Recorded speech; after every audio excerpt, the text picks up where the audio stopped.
Hey, my friends, it's Davin. I'm back for another episode of the Free Your Voice, Free Your Life podcast. I'm coming to you from my studio in downtown Chicago, and it's a beautiful, beautiful summer day. I'm actually just coming in from a long walk along Lake Michigan, which is just one of my favorite things to do on a summer morning. So gorgeous, so beautiful. Love the sun on my skin. Love the energy of summer and being out in nature and in the world. And yeah, just coming into this space, into this conversation with you, feeling a lot of gratitude reverberating throughout my being. And so I hope I can share that energy with you as well.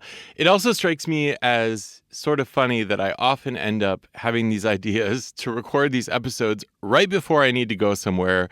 Tomorrow morning, I'm actually getting on a flight to head to Charlotte, North Carolina, where I will be bringing the Reset, my signature immersive sound healing experience, to Blumenthal Arts, which is in it's sort of a performing arts complex in Charlotte, North Carolina. Specifically, I'm going to be in the Booth Theater, and I'm super excited. This summer has been such an adventure for me, and it's not over. There's a lot ahead of me. If you've listened to previous episodes, I've been sharing with you my journey, and this time, bringing the Reset to Charlotte, this is sort of the first time I've done this in this format where there are going to be, quote-unquote, multiple shows. I'm going to be offering the experience twice on Saturday, August 10th, and then also once on Sunday, August 11th. So if you're in or around Charlotte or you know anyone in that area, I hope you'll send them to the resetsoundexperience.com. And it would be great. It'd be great to have you or them or anyone there. I'm really excited to land in this new city where I don't know people, offer what it is that I do, and see how it lands and connects and maybe resonates within every person that's there. But all that to say, as soon as I get done recording this, I got to start packing. Got to get all that gear ready to go. I wanted to tell you that the episode today is called "The Thing Next to the Thing Is Not the Thing." I've thought about this phrase for a very long time, and I'm going to get to it in just a minute. But before I do that, I also wanted to share with you that I had this experience this week that was so meaningful and so beautiful, and I just wanted to tell you about it. You probably know, if you're familiar with my work at all, there are sort of three ways in which I show up in the world, professionally, but also creatively. And the one that sort of led to this podcast is the coaching work I do that centers the voice, but using the voice as a tool for healing, for transformation, for change in people's lives, and really, speaking to the embodied experience of the voice, but also the metaphor and the analogy that the voice offers us as we look at the whole of our lives. So yeah, voice coaching.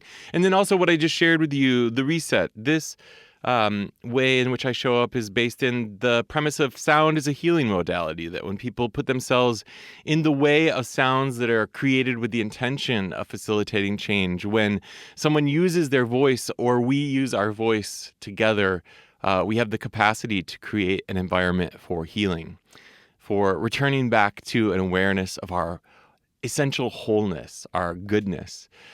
But then the third way in which I show up is by leading collective singing experiences. And I do this at the community level here in Chicago.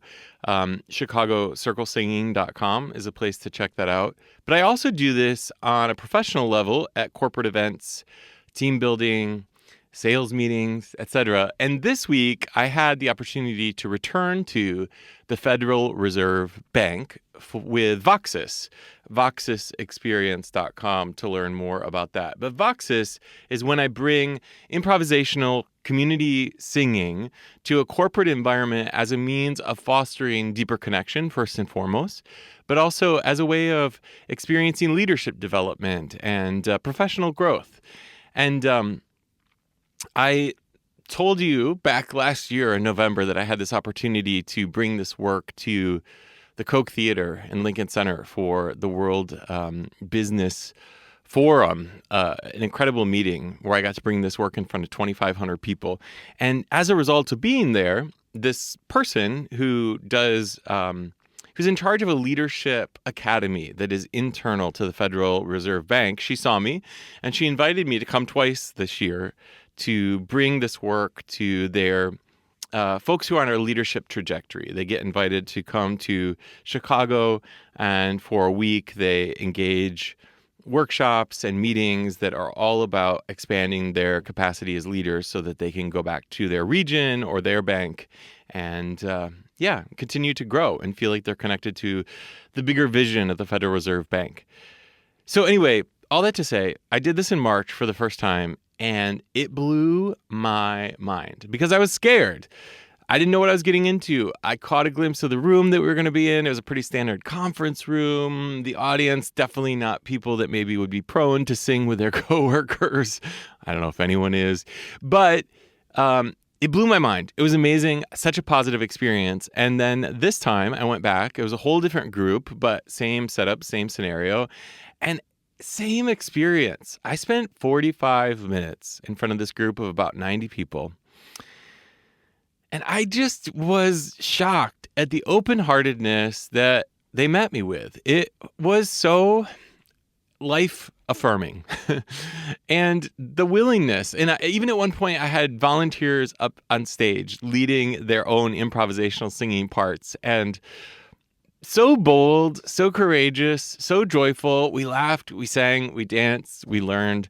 And I'm just leaving that experience this week, I don't know, especially gaga over the power of collective singing. And I know that through this work, through Voxus, it's the fastest way in for any group. And my big takeaway from this, and what I really want to say to you, is that everywhere I go, whenever I tell people about what I do, there is often, a positive affirmation that I met with. That sounds cool. That sounds interesting. But that's quickly followed up by, I don't think that would work with this group. And I want to tell you that I no longer am willing to entertain that. Because I have reached, in the words of Malcolm Gladwell, my 10,000 hours, and it works with every group. There's never been a group that it hasn't worked with. And I've done this with accountants, I've done this with bankers, I've done this with CMOs, I've done this with HR professionals. In fact, in September, I'm going to be headed back to Lisbon, Portugal to bring a bunch of employees of the WD-40 company into a collective singing experience. And that was the result of being present at an HR conference where I brought Voxus. But all of that to say, I've been in so many different, weird, crazy, strange environments. And it always works. People always sing. They always want to sing. They always want to sing. They always sing. They sing. And I'm just really, whenever I met with skepticism, I'm officially not entertaining it. Because I know now, based on enough experience, that this works. It works. It works. And I have the skill and I have the ability to come in front of any group of people and bring them into this experience. And I promise, I know that they will walk away smiling. That's just how it is. So I don't know. I just wanted to share that with you because I'm just feeling particularly inspired and sort of on fire in that category that people love to sing together. They need to sing together. They want to sing together. And it doesn't matter how strange or unexpected the environment is. If they're set up with good facilitation, if they're given good leadership, if they're given permission, if they're met with enthusiasm and exuberance, they'll do it. They'll do it. All of them. So yeah, I'm excited. And just if you are in or around Chicago, August 14th, next Wednesday, we'll be doing this on the community level. It's a suggested donation of $10. You need no special talent, skill, or ability. You just show up. And it's so freaking fun. I love it. I love it. Okay, enough of all that. The thing next to the thing is not the thing. Here's what I want to tell you. A little story about me. And you've heard this maybe before, but maybe you'll hear it with new ears this time. I grew up singing. I spent my whole childhood and teen years cultivating my voice, singing, performing. And I ended up at a conservatory for music, the Oberlin Conservatory. And it was a really powerful, magical, difficult, life-changing time. But upon entering my senior year, I had this feeling within me that particularly classical music, operatic singing, was not the path that I wanted to pursue. And one thing that I might just share with you about that, in hindsight and reflection, it wasn't even exactly about singing opera, but it was about the path, the trajectory, the community that I would be involved with. One very specific story that I'd like to share is that before my senior year of college, I had auditioned for the Chautauqua Summer Institute, which is a really sort of prestigious, opportunity, summer learning opportunity, especially for singers, classical singers, college age. And I got accepted. I got in. But upon getting that acceptance, what came to my mind first, and this is really, I just say this in an effort to be totally transparent and honest. One of the things that came to my mind is I knew some other folks that were going to that program from my school, and I didn't want to hang out with them. I can say that now 20 years later publicly, but I didn't want to hang out with them. And it wasn't about them specifically, right? It wasn't about those people. It was about the energy of that work and what it was that we were working toward and sort of the embodiment of that work in that community. And it didn't feel aligned with who I was. It didn't feel aligned with some of the bigger questions I was having about the meaning of singing and performing and voice in the world.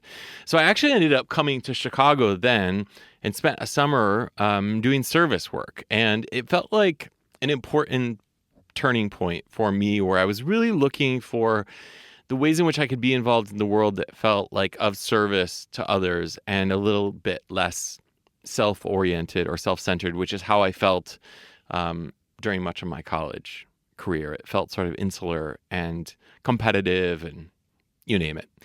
So anyways, I say that to you to say that after that summer, I didn't know what to do because I had been open, my eyes had been open to the ways in which I wanted to be out in the world and being of service to others. And I didn't know how to relate that to this path of pursuit around classical singing. And I walked away from that summer feeling like I had gotten connected to a new community that in many ways felt more aligned. But what did I do with all these years that I had spent practicing this skill or this tool?